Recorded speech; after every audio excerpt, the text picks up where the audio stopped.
It is. It's moving pretty quickly there. Oh yeah. Oh no, trust me, there's multiple streams that we have set up. So we're expecting around 1,800 people. So this is going to be quite the crowd. You have, Are they all Harvard alums or Harvard students? yeah, so we're looking at around 900 Harvard undergrads, and then the rest are delegates from the conference from all around the world.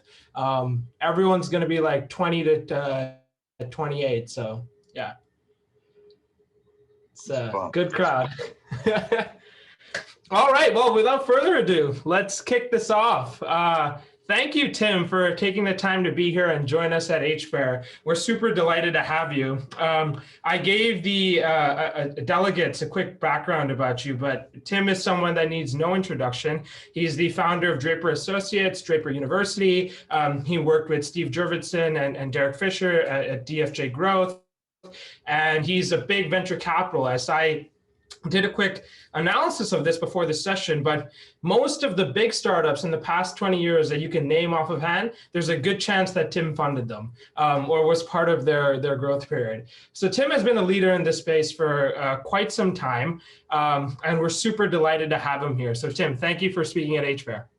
Oh, fantastic. Thanks for having me. This is going to be fun. Oh, yeah. All right. So just a quick brief background on Tim. So as everyone knows, he got his Bachelor of Science from Stanford, our good friends over in the West Coast in electrical engineering. And he has his MBA from Harvard Business School. So he's an HBS alum as well. But beyond all the things that Tim is known for, whether it's being a venture capitalist, a philanthropist with his university, or just a deep thinker on technology, what I found most impressive about Tim is his ties. They tend to be some of the most expressive ties. So Tim, could you show us? There we go. So I designed this one, and here's what it says. It's a Bitcoin, and then it says hashtag DGov. Nice. So okay. Decentralized government. Yeah, yeah. So, and then it's got the Draper Associates logo on it and Bitcoins going around it. So this was my own design. Perfect. Okay. Well, I know from a lot of the interviews that you've done that you have quite a bit of these Bitcoin ties. So I was just curious, did you design all of them or? No. The great purple Bitcoin tie that I have was given to me by a high school, this guy who ran a high school investment club, and he got okay. at his high school, and he gave it to me, and it's, from the. Okay. Well, that's fabulous. So let's kick this off. Tim, I think the most important thing, what we want to really chat about is all of the stories from your incredible life experiences, of which there are many, from meeting founders to how you think about technology to where you really think the world is headed, and advice that you have for 20 to 28-year-olds that are on this call. So the first thing I want to ask about is what's on everyone's mind over the past 2 weeks, this GameStop situation and Robinhood and this social uprising that we saw on Wall Street Bet. So before we dive into the specifics, just what's your take? Like when you first heard about this situation, what was going through your mind? Oh, I thought that was so cool. I thought finally, the crowd has figured out how to be investors and to do something really interesting. Part of me was saying, government locks you down for long enough. You're gonna figure out how to game the system, and then you're gonna figure out how to break the system. and that's pretty much what people did, and I thought it was fabulous. I thought I'm sure that one guy who the short king doesn't feel that it's fabulous, but I think that is the risk. By the way, none of you ever should be a short seller. Yeah. It's unlimited downside and limited upside. So, I'm sure he knew the risks. I'm sure he knew the system. He didn't know that risk, but I love that the crowd can get together and do really extraordinary things. And I think that they can do it in finance, just as they have. But I think they can do it in other places. I think they can work as consumers. They can gather together and say, hey, this product's no good or whatever. or they can work together to improve government. You know, I think governments, my DGov thing is serious. I actually think that governments need to compete cross-border for us. And I think we're transcending the geographic limits. And I think we're going into a time when we can be just one world. Yeah. And governance is just a service. Governance is like a bunch of insurance packages put together. And I think governments should have to compete for us. And as opposed to us working for our government, I don't think that's right. It's supposed to be we, the people, government's supposed to work for us. And they should. I mean, they should have to perform, or we turn them over. And we do that with the elections, but we don't do that with the bureaucracy. Right.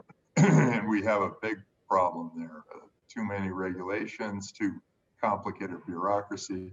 When you get out and you try to do something new, there's always some form of regulation that's going to try to stop you.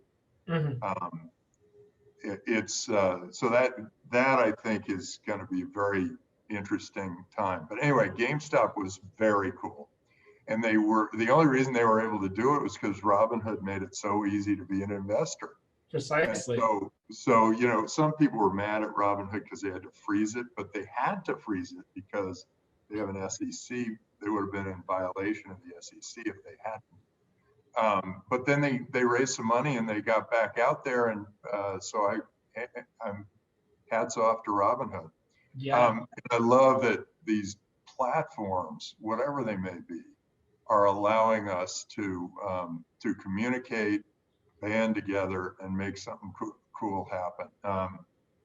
We have one that's starting called Unstoppable Domains that's completely open and decentralized. So they can't take your message down. No matter what you think about Trump, I look at that and I say Twitter broke free speech, and they prove that they're a centralized system. Well, Unstoppable Domains, you can get you can get zeal.crypto, and you can put anything you want up there. And there's freedom of speech there. Freedom. Yeah. And I think freedom wins out. I mean, I think about Korea's and how they've got that demilitarized zone between North and South Korea. And in the North, there were no freedoms. Government told you exactly what you're supposed to do. It was a little like it is now around the pandemic, where everybody's locked in. You can't move around, you can't trade, you can't do anything. And then South Korea, that's free market, open system, capitalistic democracy, great system. Well, so the average South Korean is now 400 times, this is about 70 years later, the average South Korean is 400 times as wealthy as the average North Korean. And the North Koreans, it's like for lunch, you get, they count out 25 kernels of corn and that's your lunch. And it's because the government decides everything. It's totally wasteful. Right. And now the average South Korean is 4 inches taller than the average North Korean. Which way do you want to go? And people started to talk about socialism and government control and more government, have the government. I'm saying, no! Oh, we got a great system. Capitalism works. Right. Democracy works. They're good checks on each other. It's a great system. Right. So anyway, that was a long-winded answer to a very short question. No, but let's dive deep into that, because what I wanted to jump into was Robinhood, which you were an early investor in. So we had the chance to hear from Vlad, and we learned about what happened with the clearinghouse at 3 a.m. and the $3 billion bill that they put on him, which is what forced Robinhood to do sell positions only and not buy. So did you get a call from Vlad that day? Like, what was your story at engaging with Vlad while it was all going down? Well, no, because he was too busy. I I actually tried to call him to see, or emailed him to see what he wanted me to cover on CNBC, Yeah. and I didn't hear back from him in time. So I kind of went, well, it's all about the customer. Yeah. That's what I spoke about at CNBC. I said, they love the customer, and it's the small investor, and that's what I mean. Robinhood was sort of true to its name. It Yeah. allowed these guys to go and game the system, and the small investors took on the big short guy, Yeah. and that was pretty interesting. It was I, pretty interesting.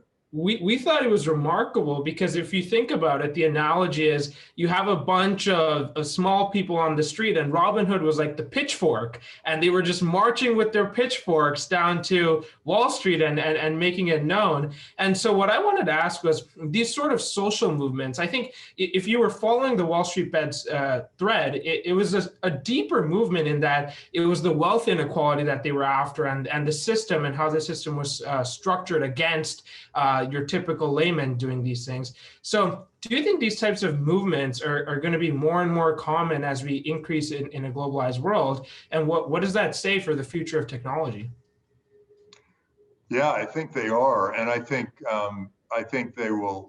People will start to have more trust for the decentralized world than Yeah. they do the centralized world. They will have more trust for Bitcoin than they do for the dollar. They will have more trust for a decentralized insurance provider than they do for their own government, their geographic government. I think people are going to build more and more trust because, hey, it is trustworthy. It's an open, transparent, global, decentralized system rather than um, you know, I think it all came to a head for me when I looked at that debate between those two guys, Mm. and they were screaming at each other, and I was thinking, these guys are rearranging the deck chairs on the Titanic.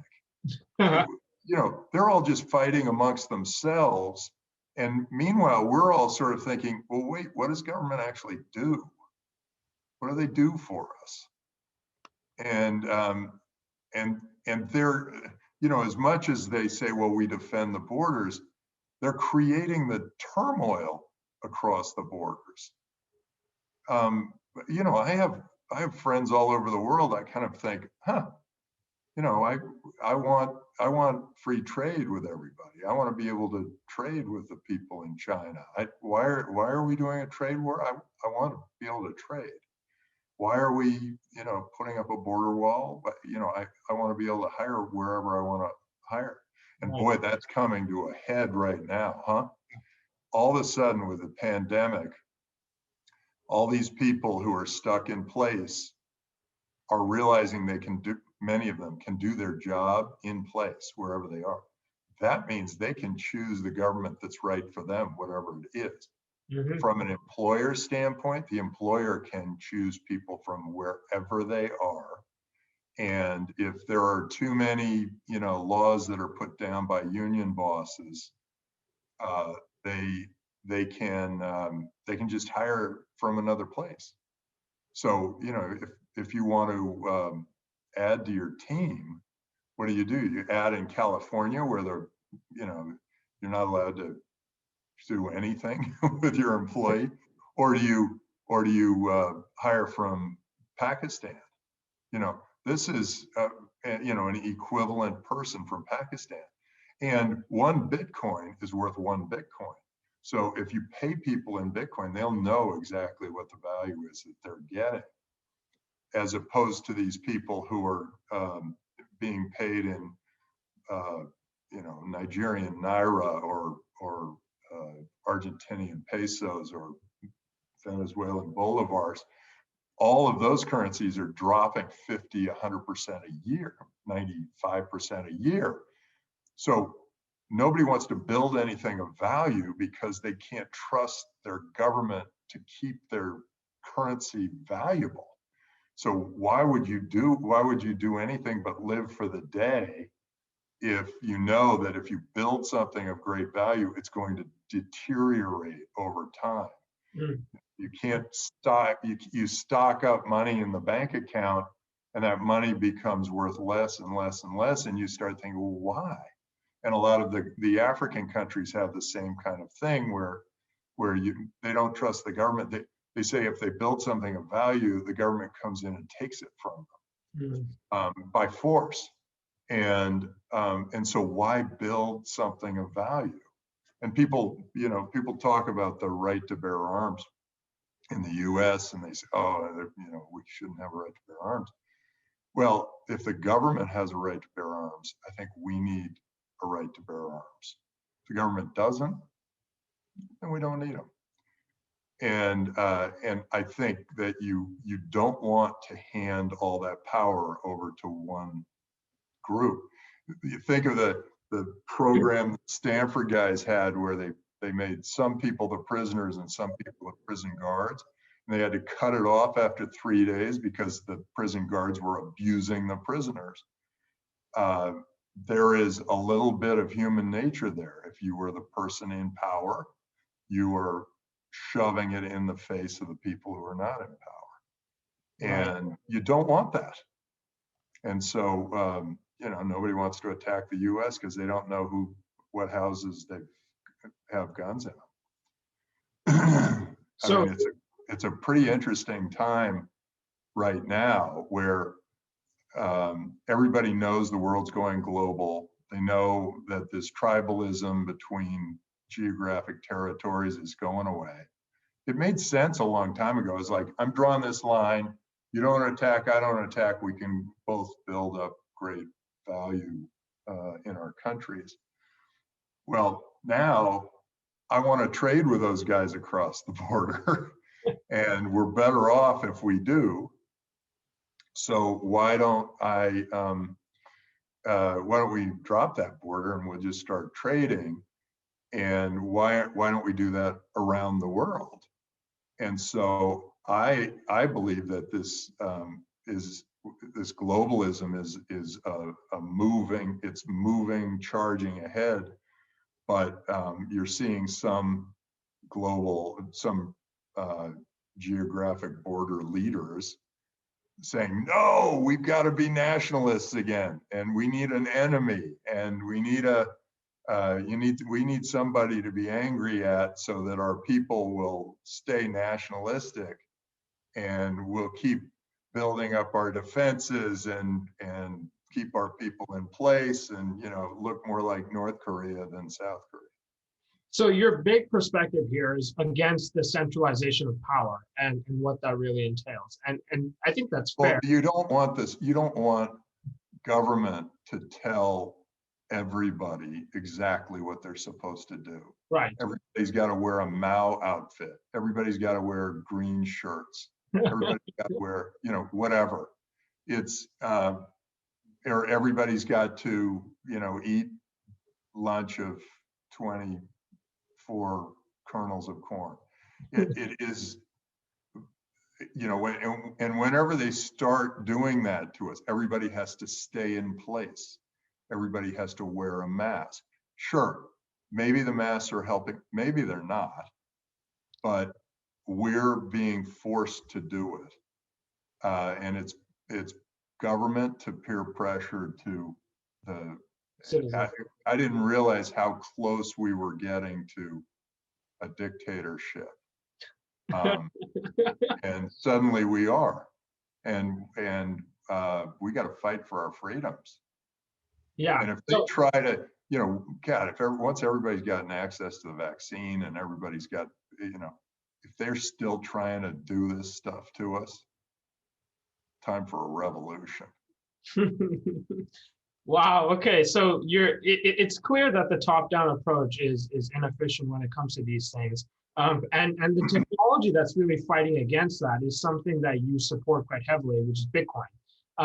And decentralizing. Somebody said Burma just got dictatorship. Help us too. Well, we're happy to share Tim's email. It's public. Yeah, so. Move with your feet. If you're in Burma, God, Myanmar is one of the most beautiful places. Oh, Yeah. God. I was just there. It is so gorgeous.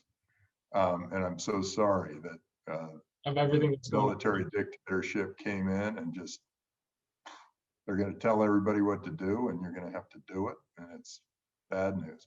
China, this guy's telling everybody what to do. All Not right. good. So It's not good. And that means their economy will flatten out. It usually takes about 15, 20 years before it starts to happen. But their economy will flatten out. They won't be able to pay their bills. If they don't have a free market in there, they're going to be. They were on the rise like none other. I thought, whoa, this is so awesome. China is going to be the freest, most cool country in the world. And then they got this dictator. Okay, so let's shift gears and talk about Bitcoin, which you're very bullish on, and the reason in particular is because you said that what the gold standard was 2 generations ago to what fiat currency is now in the U.S. dollar. You think Bitcoin is that for the future, and what I really want to ask is like, in this ideal world, 40, 50 years down the road, where I think it's more than the gold standard. People ask me, well, when are you going to sell your Bitcoin? And I look at them and I go, wait, why would I trade the technology, the currency of the future for the currency of the past? Why do I want, Confederate money? Why do I want drachma when I can have this currency of the future that's global and transparent and open, keeps perfect records? I mean, whoa. This is going to be awesome.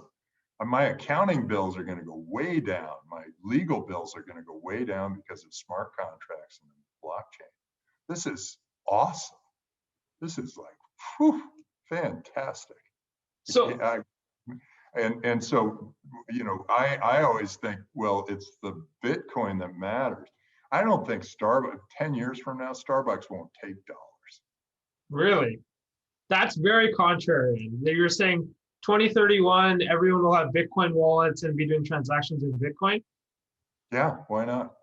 You use OpenNode right now. If I'm a retailer, why wouldn't I take Bitcoin and save my customers 2.5% to 4% that goes to the bank every time I swipe my credit card?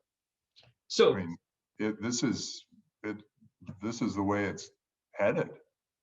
So then I don't understand why would you still want dollars that some political whim, they can print 13 trillion of them and all of a sudden you're diluted by 20% and you've got huge inflation. You don't trust your money. This is all about trust from the top. If you have trust from the top, you get a wealthy country. If you don't have trust from the top, you get a poor country. And that is all the way across the board. The poorest countries are the most corrupt and the richest countries are the most honest. And here's the best example is Singapore. Singapore 70 years ago was among the poorest countries in the world, maybe the poorest. And they were completely untrustworthy. And the whole place was just a madhouse. And then Lee Kuan Yew came in there and he established trust from the top in government, trust. Everything was trust. And he built that trust. And over that 70-year period, he went from the poorest country in the world to maybe the richest. I mean, I think the average Singaporean per GDP per person, $58,000 a year. So the reason I wanted to zoom in on this is because one of your companies, Tesla, invested 1.5 billion earlier this week in Bitcoin, and they said they're going to start accepting it soon too. It's funny. I don't look at it as investment. I look at it as you're managing your cash, and you're saying, well, wait a second, this cash in dollars is going to decrease over time because they're printing 1.9 trillion right now in government. And so my dollars are going to be that much less valuable. So I need a hedge against that. And so either I buy real estate or I buy Bitcoin. And you know, Elon, I don't know if he wanted to buy real estate. He may have bought some of that too. I see. So I know you probably. I tweeted at him before he did that. I said, know. I was going to mention this. and it was like the day after he went Bitcoin awesome, and then 1 week later he got Tesla to buy $1.5 billion worth of Bitcoin. So I know you're probably not going to answer this question, and that's fine. But what everyone wants to know, what the people want to know, is how much of your own personal net worth have you tied into Bitcoin if you're so optimistic about it? Oh, it's a huge amount. Okay. And it's growing. It's a huge amount. It's I don't let's see. Well, everybody knows that I've got the Bitcoin that I bought from the Silk Road through the U.S. Marshal's office, and I have bought more, invested some in a few startups, and then bought more again. So it's a big amount. You know, you can do the math from there. It's a lot. Gotcha. Okay. And so I have a lot more Bitcoin than I do dollars. The only dollars I have are, you know, I got to make sure I make my capital calls. You're, I think, one of the few people in the world that could say that sentence. Nobody else could say that. That more Bitcoin. You know, I got a lot of private stocks, and I got some real estate, and then I've got a lot of Bitcoin, and I've got enough capital. I've got enough dollars to make my capital calls for my venture investments. Got it. Okay, so let's shift gears and talk about stories for a bit. And what we really want to know is, so you picked up on a lot of big companies over the years, Tesla, SpaceX, Baidu, Robinhood, Skype, et cetera, the list goes on. What was it like when you first took that meeting with Elon Musk when they were raising their Series C or D for Tesla, and they were going through DFJ growth? What was it like meeting him, et cetera? And why did you here's what happened. Some guy came, Ian Wright came, and with Wright Vehicles or something, came to raise money at DFJ, and I got in the car, and he said, "Okay, strap yourself in." And I said, "What do you mean strap yourself in? This is an electric car. What? How fast can it go?" He said, "Strap yourself in." And he, you know, it was a 5-point strap. Well, he takes off, and it's like, whoa! And then he and then he comes to a stop, and it stops right on a dime. And I thought, oh my gosh, you don't have to be a golfer or a tree hugger, and you're going to want these things. You're going to want an electric car. So then, knowing that that was going to be a thing and those lines were going to cross, I looked around and I went to a bunch of hobbyist things. And everywhere I went, people compared themselves to Tesla. And I thought, okay, we got to meet Tesla. So we brought in Tesla, and it was this guy, Martin Eberhard. Okay. And Martin, we liked him, good technologist. He showed us how he could make battery. He knew that lithium-ion batteries blew up, and so he showed how he could make them. Even if one blew up, the system could route around it, and so the whole thing wouldn't catch on fire. You know, which is what happened to Fisker. And he was building the car and working on the car. And he went through about 40 million bucks or something. And Elon came in and said, "Look, I'll put in another 10 million bucks, but I've got to run the company." And we said, "We get Elon to run the company," you know, because he was already a big success. And so we jumped at it, and the rest is history. Right. We put Jurvetson came and asked me if he could be on the board, after Elon joined. Right. And I said, sure. I mean, Jurvetson, he's a space nut, and he loves physical objects and that sort of thing. So I thought he'd be perfect for it, and he was. And so that took off, and then Steve Jurvetson was a rocket nut, and he was playing around with rockets, doing all this stuff. And I was thinking, God, this is taking all of your time. Just go find us the best rocket company. We'll just fund it. And he comes back about 3 months later, and he said, best rocket company, Space. And I said, do it. Let's do it. He said, it's kind of expensive, 100 million. I said, let's do it. And was that really how the conversation went? It's exactly how the conversation went. And then we brought it up with the partners, and partners kind of said, yeah, we like Elon. It's kind of weird that he runs 2 companies, but hey, yeah, we're good. And everybody got behind it, and boy, SpaceX, Tesla, amazing what successes they've become. Right. So we're thrilled with what happened there. Right. And a couple of the startup I had a physics theory that I brought to Elon one time, which is, if you throw a frisbee, okay, it spins around, and you can throw it out, and then it just goes and wobbles and falls. But if you throw it out and you spin it, it goes a little farther, and you spin it a lot. Yeah. Even if it has the same force going forward, it goes really far.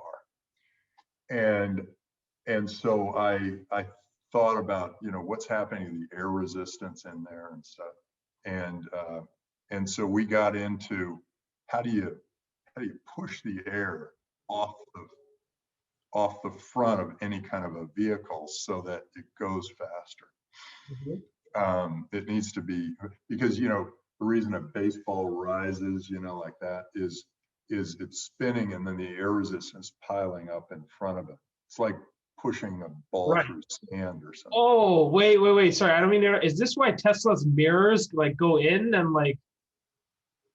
No, okay. He hasn't used it yet, and maybe he's using it on his rockets. I don't know. Okay. We talked about how bullets spin and then they go farther, and it's all of that. So you try to get rid of the air resistance in the front of these vehicles, and then you can go.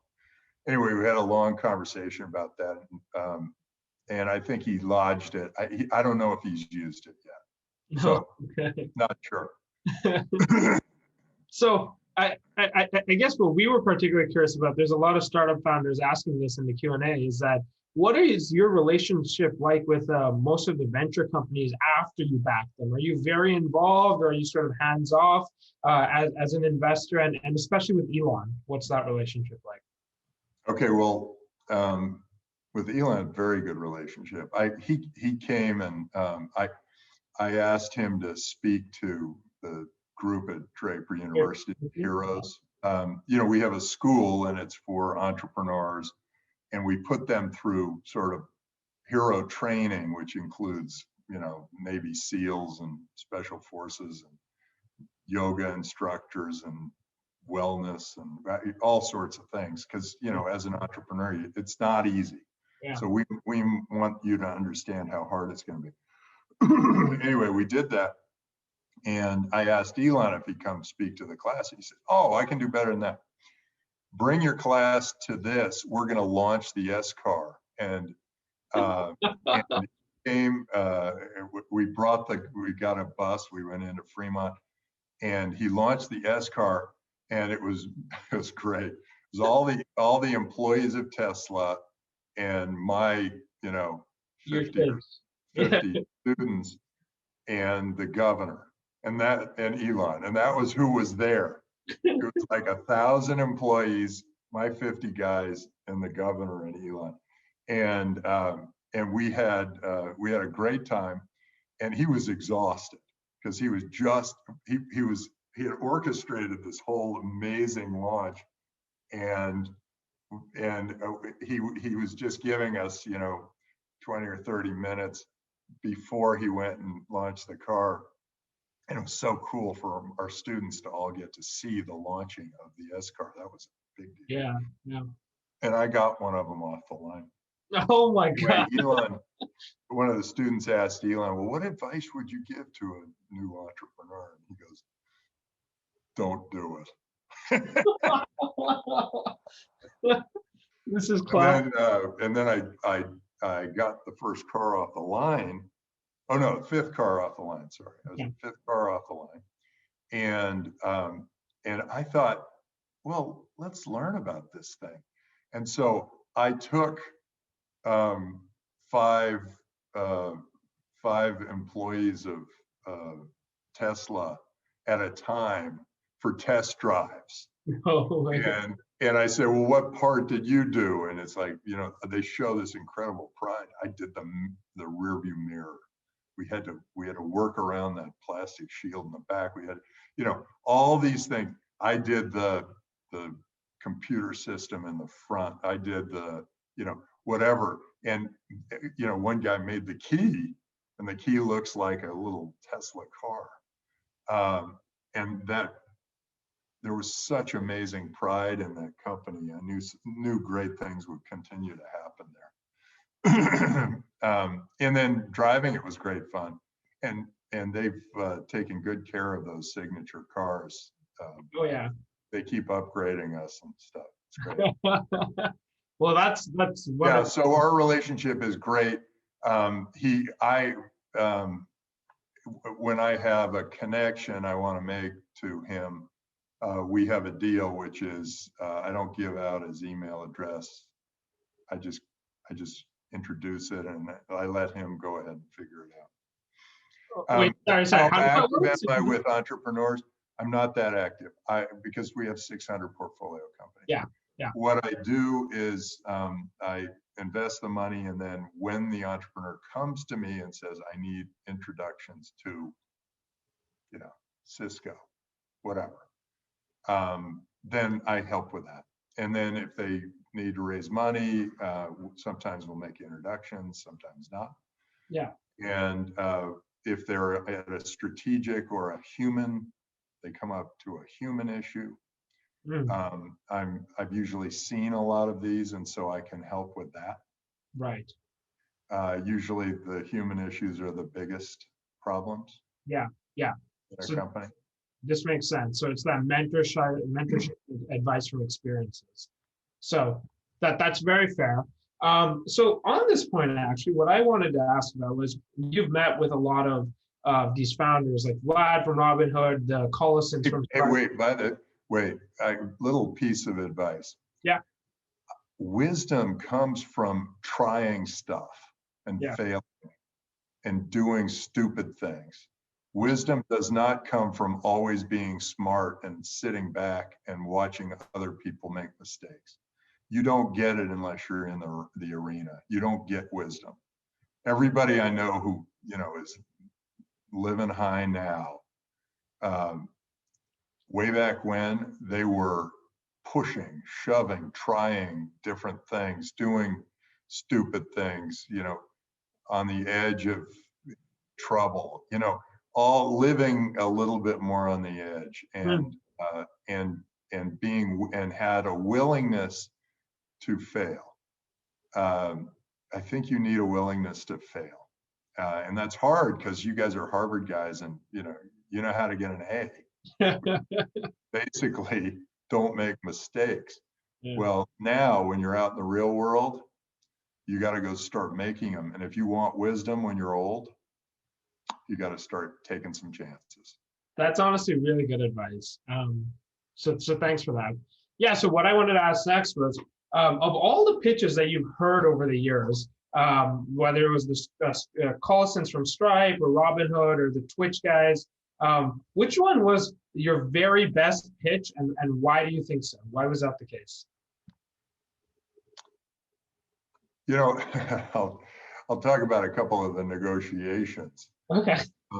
The negotiations where the entrepreneur was the toughest were with Baidu in China. Robin Lee. Yeah, and with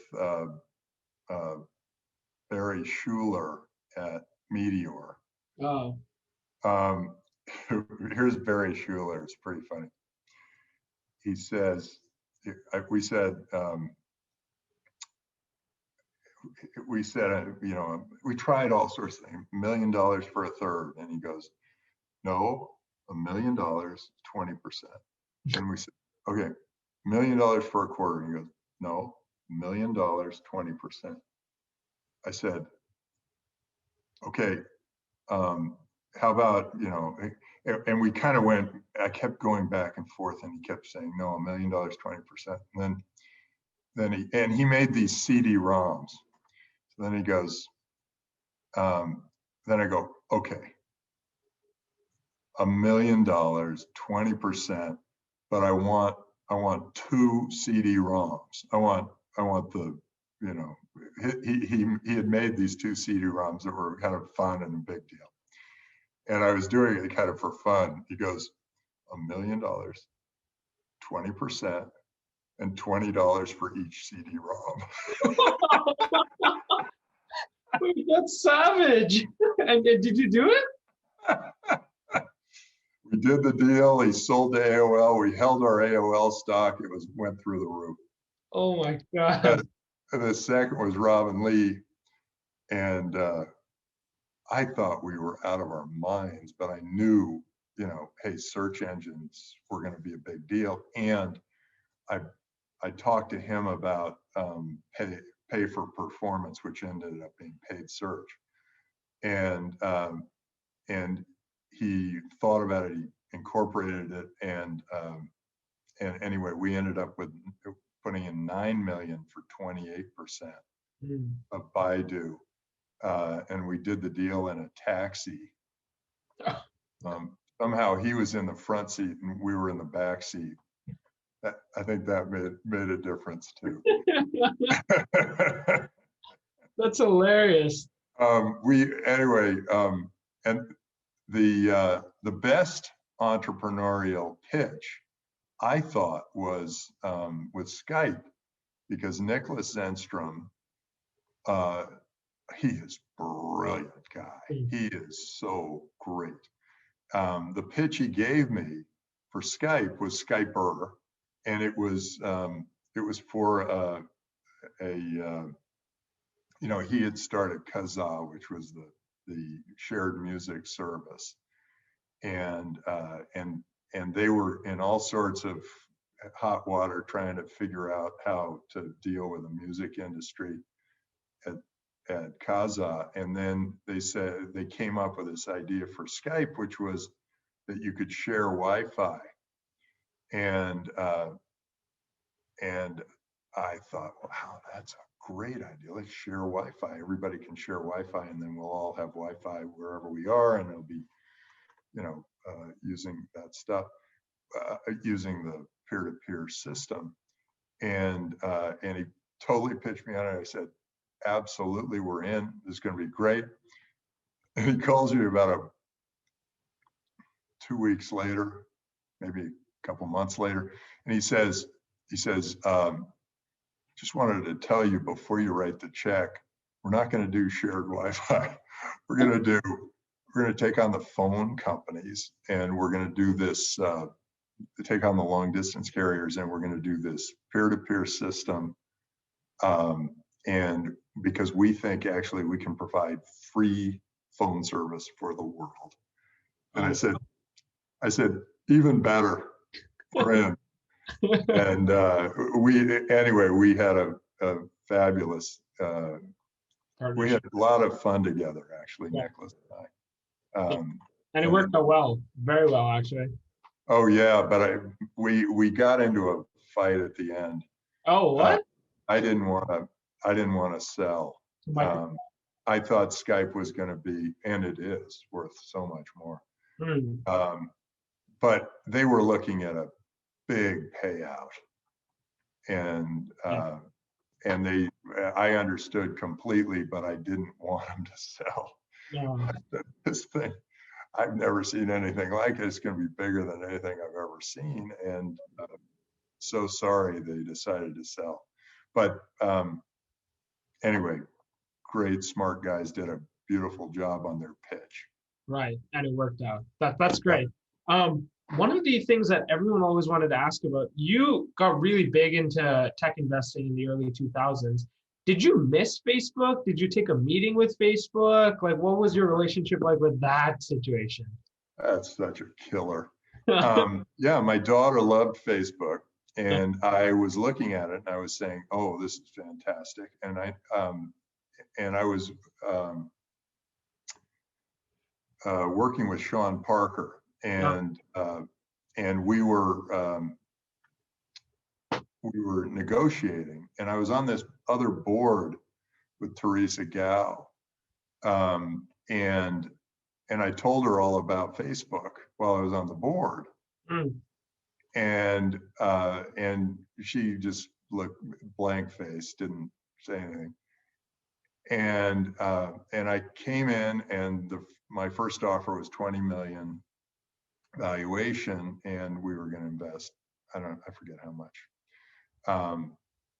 And then Sean Parker goes away, and he comes back and he goes, "I don't know, it's got to be 40 million." And I said, "Oh, okay, we'll pay 40 million." And then he goes away and he comes back, and about a week later, and he goes, "It's got to be 80 million." Really? And what did Mark think of this? And I said, okay, because I knew it was already worth more than $80 million. And I think when he started, he knew it was more than 20. And I said, okay, to 80. And then he came back at 115. And I said, oh, biggest mistake of my life. But I said, no, we can't do it. I didn't know if he was bluffing. I didn't know what he was doing, but it was the strangest thing. And then it was years later that I realized that Teresa Gao had brought it to Excel, and they were bidding on the other side. Oh, and Jim ended up getting that deal, right? So Excel got the deal. I got nothing. Oh no, unfortunate. But that's fine. It had to happen at one point. So before we jump into the Q&A for the last like 10 minutes or so, I did want to ask one final question on healthcare that I know you think about a lot, especially the intersection of AI and healthcare. If you were to think of a dream startup to solve problems in healthcare, what would that startup do? So actually, I'm looking through some of these questions. What's your take on Dogecoin? I would not buy into a joke. I don't think people are even, I mean, except for fun. I would buy in just for fun, but then nobody's building anything on Dogecoin, so it's not going to be anything. Yeah. And aspiring venture capitalists, I would find a niche now because it's a much bigger business than it used to be. And then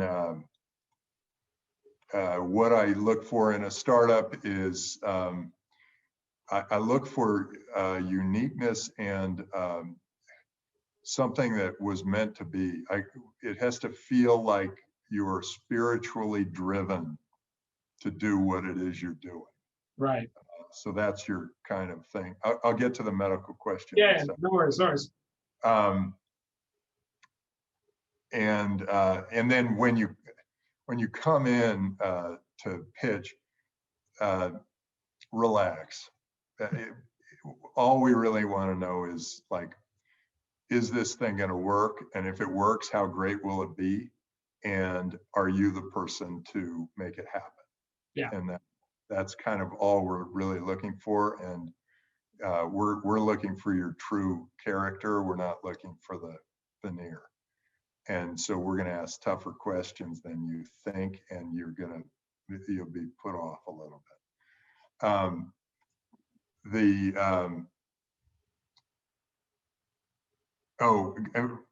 Opinion on government regulated currency. I think Aurora Coin tried to do this in Iceland. And then I was all excited. I was thinking, oh my God, this is fantastic. These guys are going to do a cryptocurrency, this government, behind it and all that stuff. And then they said, oh, yeah, it's only going to be accepted in Iceland. And I went, you're missing the whole point. Yeah. Thing with China, you know, they're isolating themselves. This guy is going to take that economy into the tank. Okay, now somebody just asked about the healthcare industry. You asked about the healthcare industry. Here's what's really cool. I think in healthcare, it's all going into data. One of our companies came up with a cure for COVID, still going through FDA or whatever, but they came up with a cure super fast because they could do it in the dry lab, which is on the using computational biochemistry, not using the wet lab, which is like, hey, let's put a little drop of this in here and let's see if something happens when we do this, or heat it up or whatever. You can do all that on the screen now.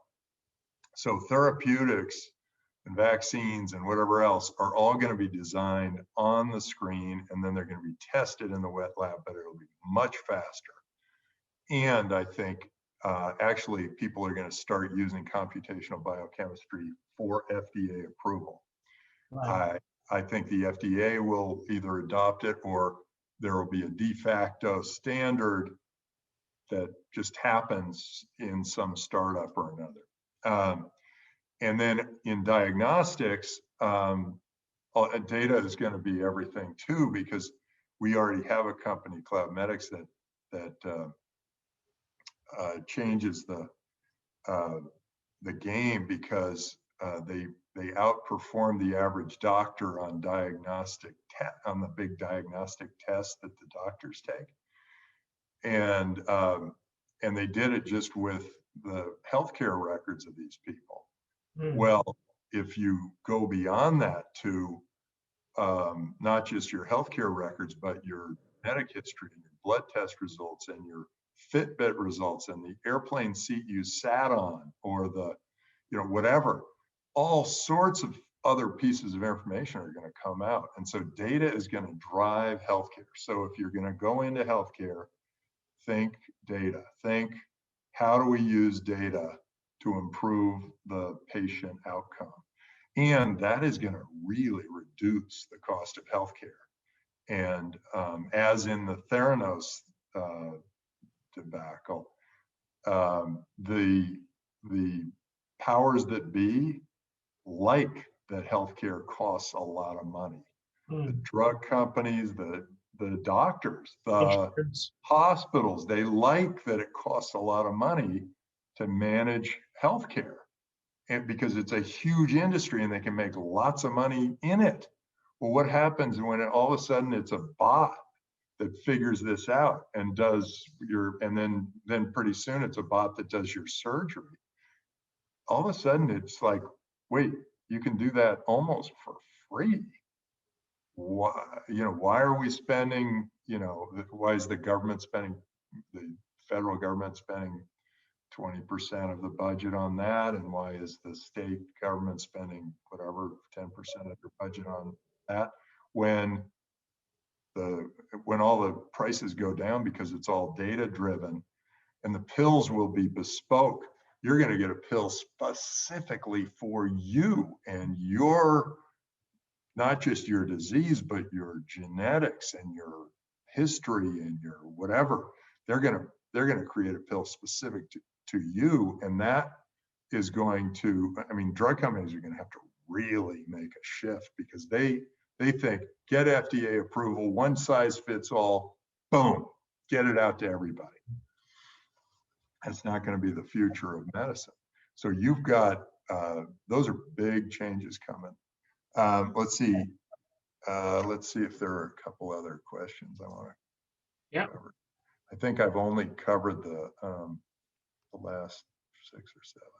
Yeah, we have time for like 5. How do we get into Draper University? You apply, draperuniversity.com. I think you have to show a little passion for something or a really good knowledge of an industry, one or the other. We can send out the link after for everyone on this call.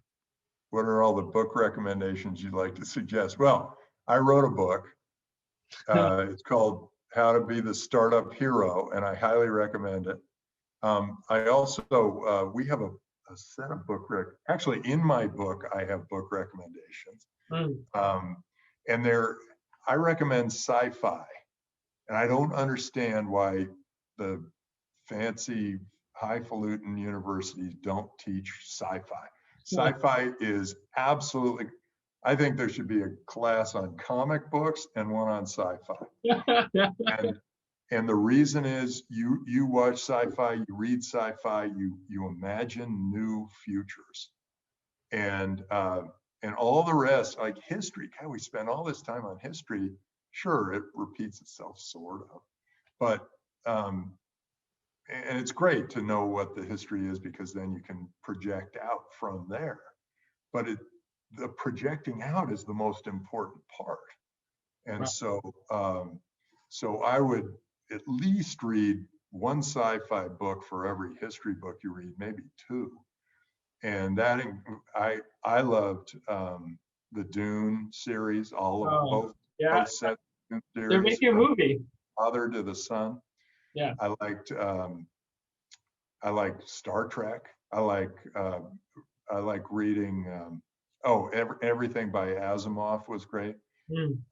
Ender's Game and all stuff by Scott, whatever his name is. Ridley. Yeah. Yeah. I liked Red Rising. I mean, I think you just want to always be thinking about the future, and that if you want to be an entrepreneur or a venture capitalist or whatever, you got to put your mind out there. And the reason I'd say comic books is not only do they create science fiction, by the way, the villains create more science fiction than the heroes do. Yeah. But they put this superhero image into your head where I can do anything, and that and that is a really powerful thing, and that's a lot of what we do at Draper University. Yeah. Wait, Tim, I just want to ask, have you seen Westworld? Yeah, I saw it. I think I should have seen the first one, because I got a little confused as to what was going on. Okay. It was a great show about this stuff. That's why. Yeah. Yeah. How do you manage huge funds to invest in potential future startups? How do you manage huge funds? Well, Salheen, if you got a huge fund, I think you should. I think you should probably focus a little bit on the late stage stuff if you're managing a huge fund. Yeah. Because that's where you can make the biggest impact. And there, the data is more important than the people. The market size is more important. Yeah. And the outcome of the world. I always think that it's a good idea to, when you invest, before you invest, say, if these guys are successful, what does the world look like? Right. And if you like that view of the world, then go for it. And then let's see, blockchain. Yeah. Will blockchain take off with personal health care records? Yeah, of course, because it keeps perfect records. What are all the book records? Tim, also, just to be mindful of time, let me know if you have to run. We're happy to have you on, but just let me know if you have to run. Oh, let me check. If you need me to wrap up, I'm so happy to. If you're having fun, that's great. This is something else I do. I kind of live minute to minute. I have a little more time. Okay, sweet. A little more time. Keep going through. So I want to, since I do have more time, I do want to cover all this stuff. Yeah. Okay, what's your viewpoint on the future of productivity tools, B2B, SaaS industry? Oh, that's huge. I have missed a lot of those companies. I didn't focus on them. I've always thought that having end user control was a big deal, but it's to my disadvantage, because those companies are doing so well. Salesforce is such a monster. Slack. And I also always felt like there was no barrier to entry. It's like you start something, you make a little piece of software that's better for the sales force. It's like, well, that's pretty easy to copy. Yeah. But it turns out there's some network effects and some other things that are making it so that it's really powerful. I used to love the model, and I think I still do, of giving it away free to the consumer and then going to the enterprise and saying, hey, 200 of your people already use this. You probably ought to sign a contract. And that model ended up being a good one. Yeah. Let's see.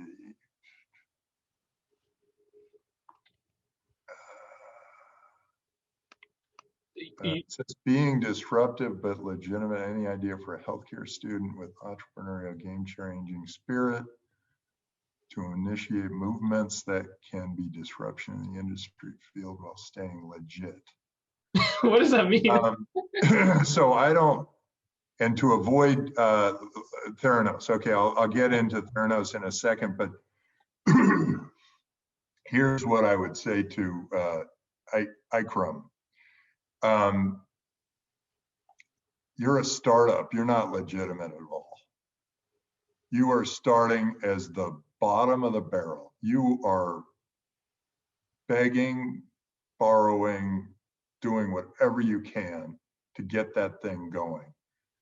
Don't try to be high and mighty. No one started a great company being high and mighty from the word go.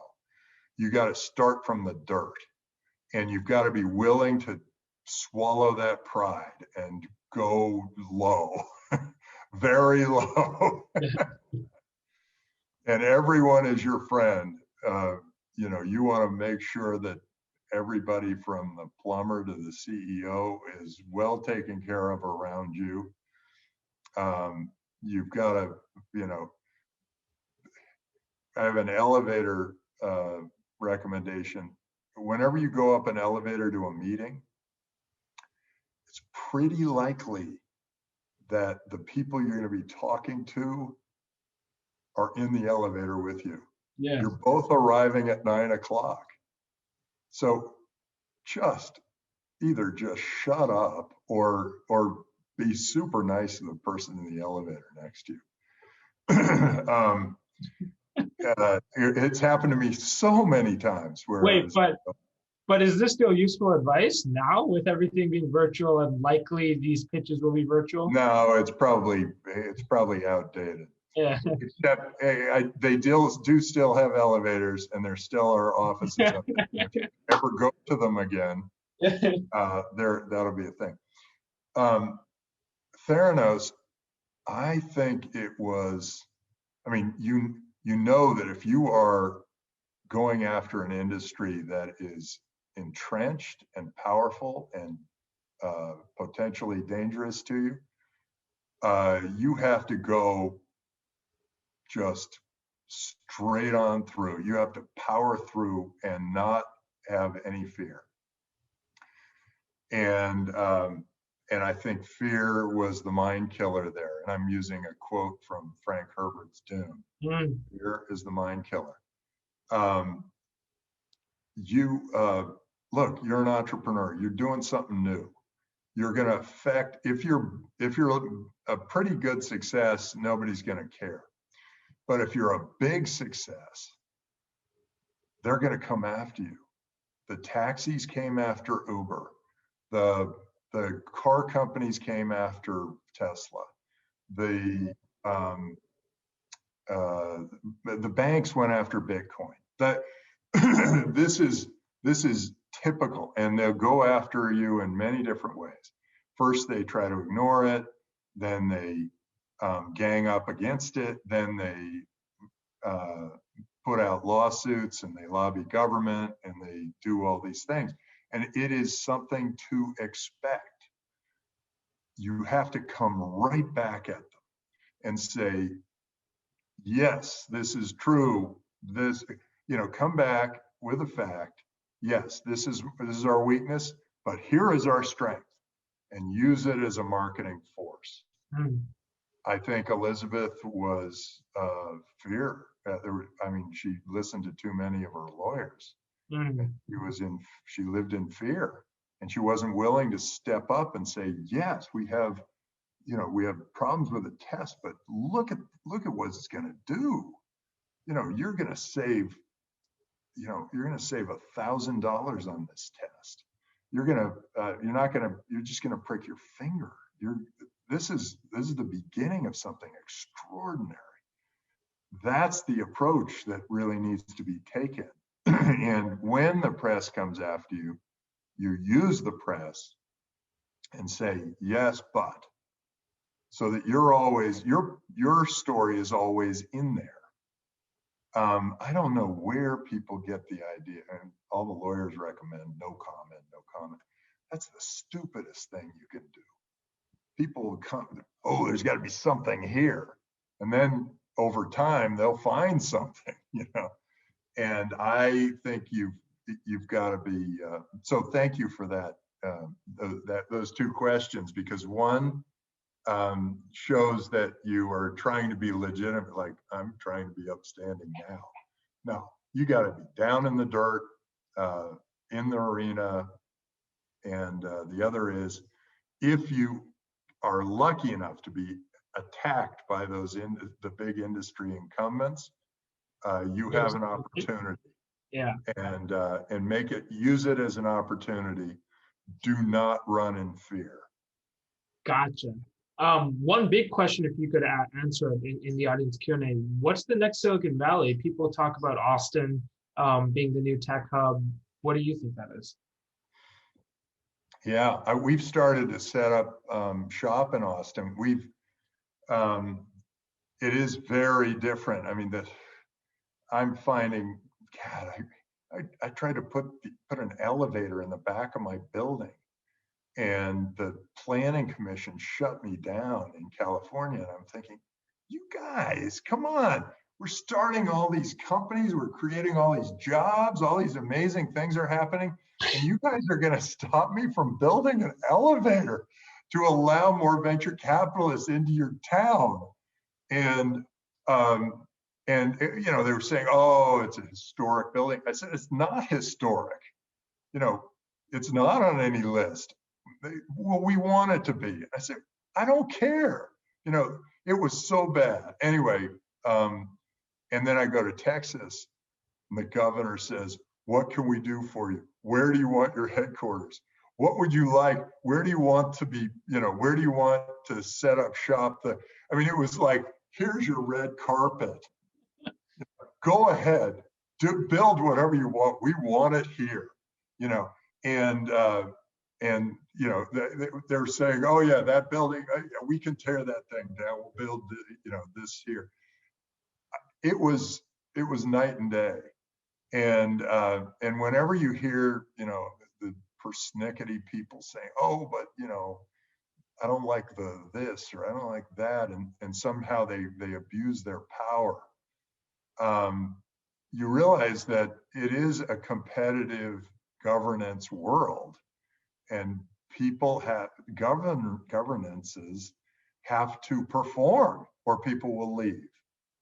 And clearly New York and California are not conducive to business. They don't encourage people to do new things. And they're starting to shut them down. And so, we're in California, we're paying the highest taxes of any state, and we are in a state where they are pushing us out. Mm-hmm. And so, you're seeing a mass exodus. And so, yeah, I'd say Austin, Texas, Miami, Florida, Seattle, Washington, Austin, all of Nevada, Tennessee. They are doing all sort of South Carolina. They are all doing everything they can to attract entrepreneurs, brains, whatever. And New York and California doing everything they can to push them away.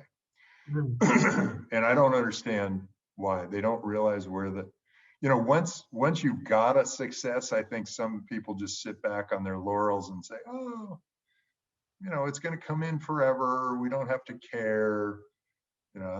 I actually think bureaucrats, this is kind of fun. bureaucrats are paid CPI, which means that they don't care if there's inflation. And their incentive is just, hey, we'll just do whatever we want to do.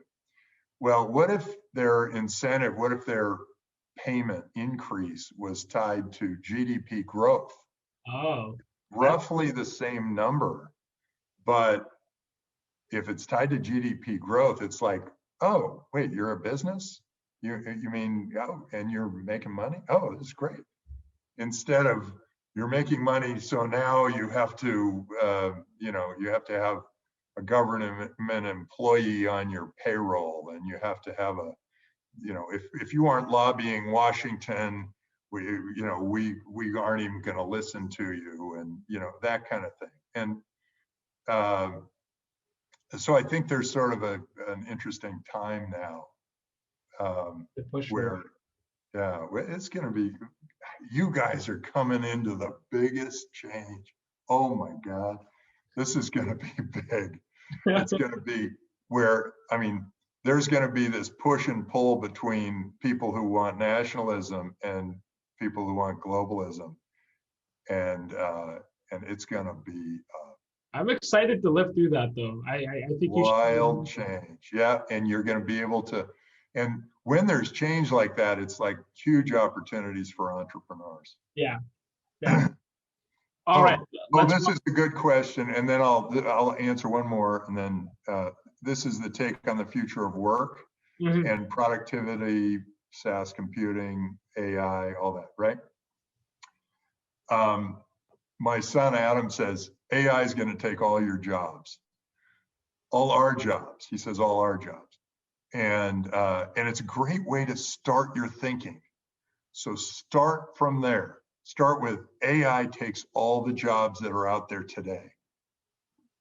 So then what next?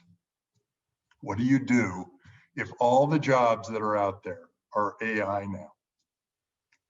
What I believe is that AI takes all the mundane tasks of your job, and so you can be more abstract. You can think more artistically and more abstractedly, because you can. If they're going to do all that, it frees up all this extra time. So that could turn into more leisure time for people, but it could also turn into more creative time. And I can't imagine how, it's pretty amazing how the internet has accelerated our productivity and our growth. But imagine what AI can do to our accelerating our productivity and growth, and imagine the amazing ideas and things that are going to happen. Now, at the same time, there are going to be people who are displaced by AI, like their job's gone. But I believe people are flexible, and they, unless they're, they've spent their entire life being a buggy whip manufacturer, and that's all they know, translating that to, software for mechanical parts or something is a big leap. And so in some cases it is going to be tragic, and in some cases it's going to be fantastic, because people will be able to have better lives, better jobs. And the consumer is always who I'm really focused on. It's like, is the consumer better off? Right.